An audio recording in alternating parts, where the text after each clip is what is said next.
Salut, comment allez-vous? This is the Crypto Kid podcast, and today, Christmas Bitcoin wishes for $100,000.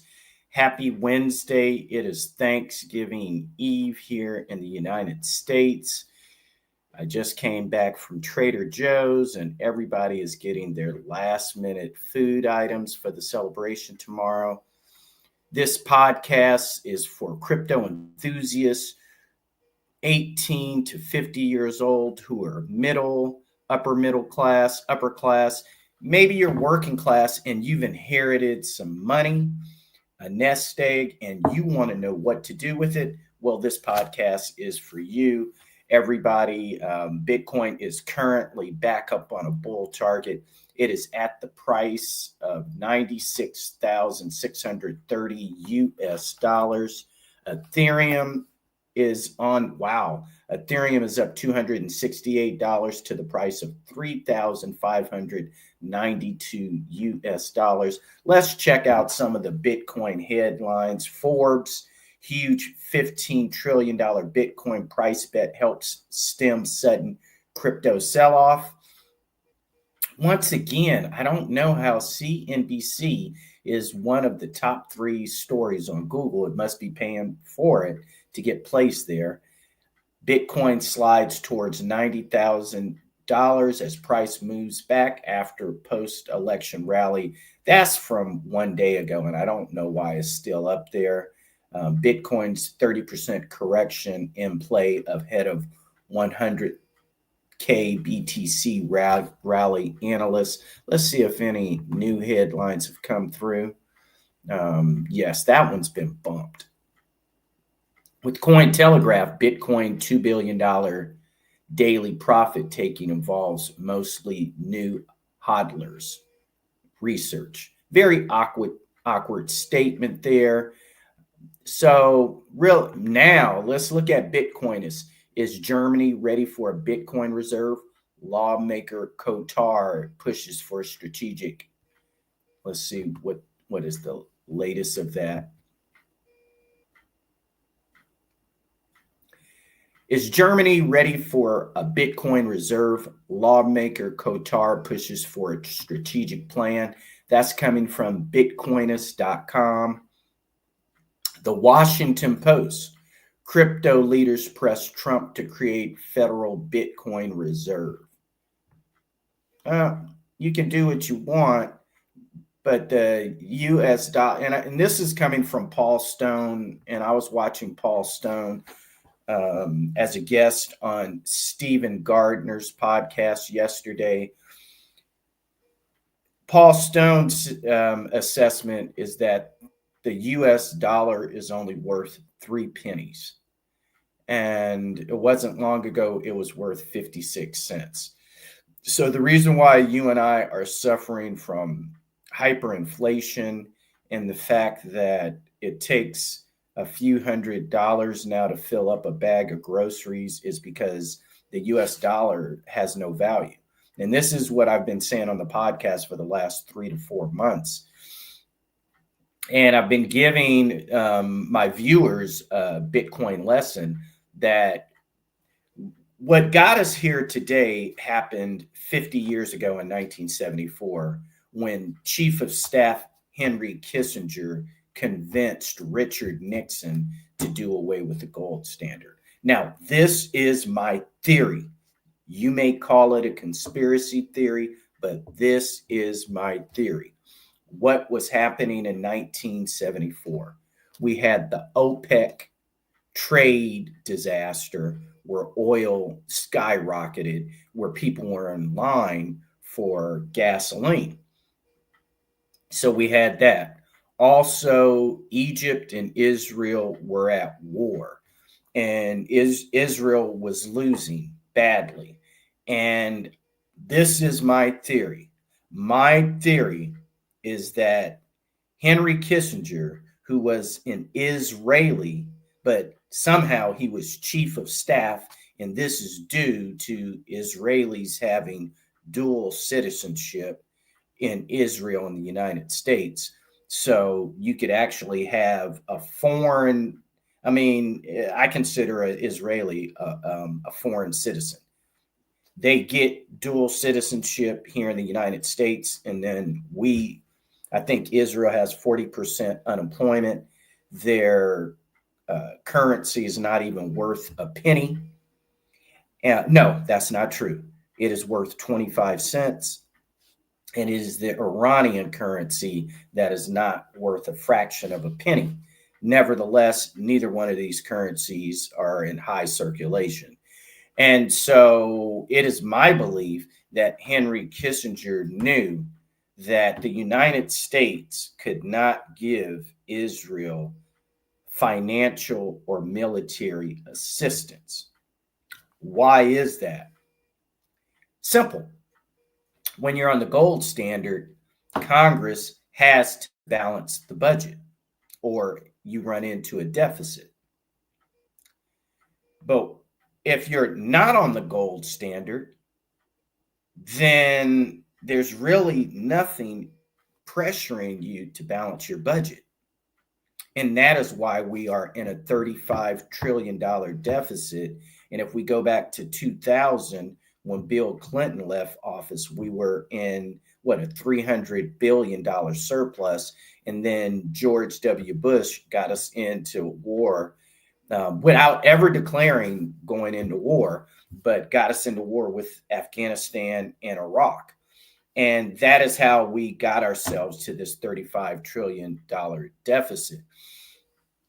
So if you look at the playbook, once we got off of the gold standard, it wasn't shortly after that the United States began, it wasn't long after that the United States began running deficits.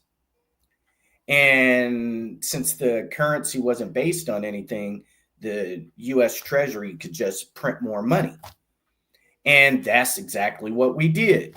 And in that process, what did we begin doing? We began giving financial and military aid to Israel. And we've been doing that since the 1970s for the last 50 years.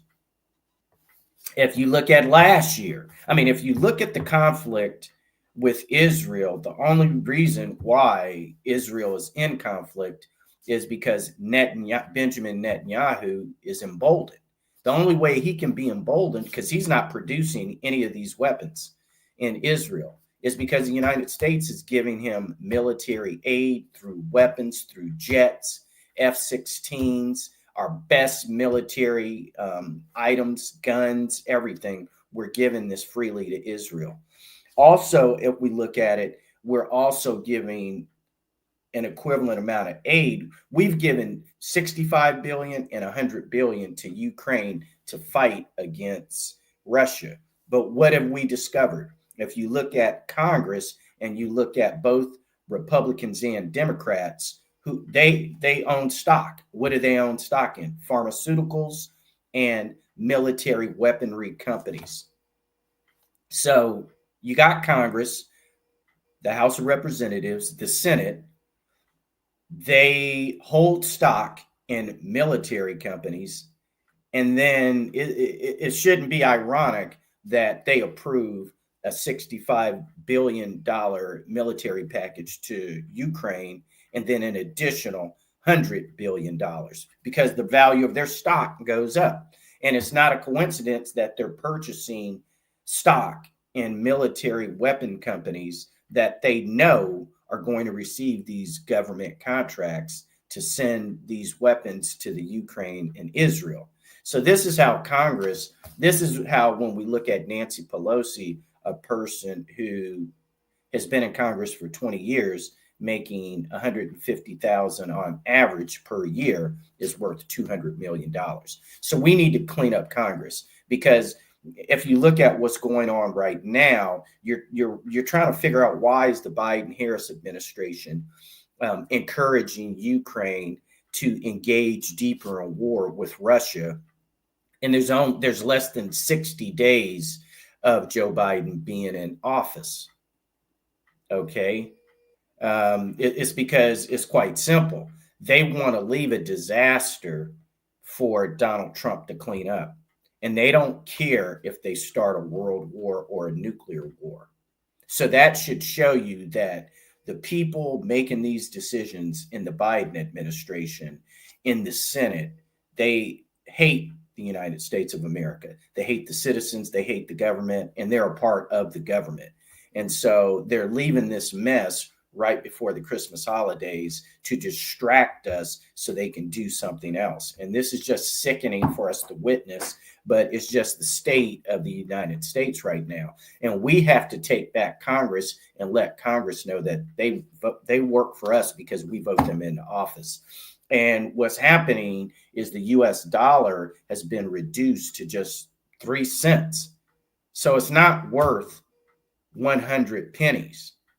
A dollar is only worth 3 pennies. So you give somebody a dollar thinking the value of it is 100 pennies and it's only worth 3 pennies. And even if the Trump administration adopts Bitcoin as the Federal Reserve currency to get us out of the debt, well, that's only going to exist as long as Donald Trump is in office and the Republicans control Congress. Because as soon as the Democrats get back into power, they're going to immediately launch us into another war, and they're immediately going to run up another deficit.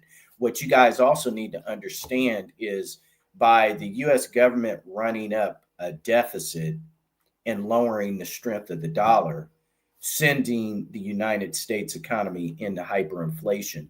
Hyperinflation is a form of government control over its citizens. When you reduce the general population to poverty by hyperinflation, by funding foreign wars, and reducing the value of the federal currency, you are subjugating your citizens. And that is exactly what the Democrats and the Biden-Harris administration is doing and has done. So we have about 60 days left.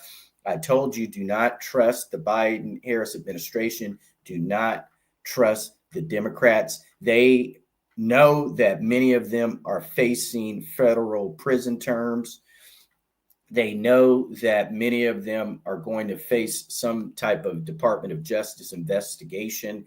And it's not about revenge. It's about rooting out the evil that exists within our federal government at the highest level. And this is both Republicans and Democrats are a part of this. And one of the main ringleaders is Mitch McConnell.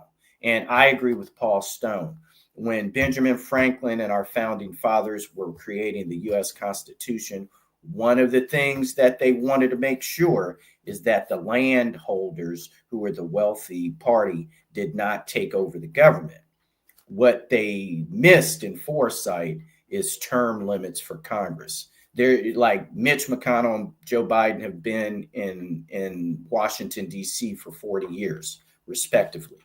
And we should not have this because that is allowing Mitch McConnell to thwart what the American voters have voted for. And we need to get Mitch McConnell to resign. Mitch McConnell needs to resign during the year 2025. That is one of the goals of the MAGA party, the Republican Party. It has to force Mitch McConnell to resign. These are your walking orders, Mitch McConnell. I'm talking directly to you. It's time for you to pack your bags and clear out of Washington, D.C. and go crawl back into a hole somewhere, never to be heard from again. Okay, let me get off of my soapbox, but I had to give you that because I'm out here advocating for you, the U.S. consumer, and I'm trying to help you understand how our own federal government has attacked our currency and why groceries are so expensive. Now that you understand that, at least forget about it for 48 hours because tomorrow's Thanksgiving, so you need to eat all the food, drink, eat, and be merry and smoke something nice. And then on Friday is Black Friday. So that's the beginning of buying all your Christmas gifts. So with that, we're going to end this podcast on a positive note. This is the Crypto Kid. If you want to begin your cryptocurrency education, go to plummeruniversity.com/Bitcoin Mastery. It's down in the description in the bio. So click that link below. Also, if you're curious about Ethereum, go to plummeruniversity.com/Kali Muscle. That's Kali Muscle Ethereum. Okay. So with that, this is the Crypto Kid signing out. And remember, the future is crypto. Happy Thanksgiving.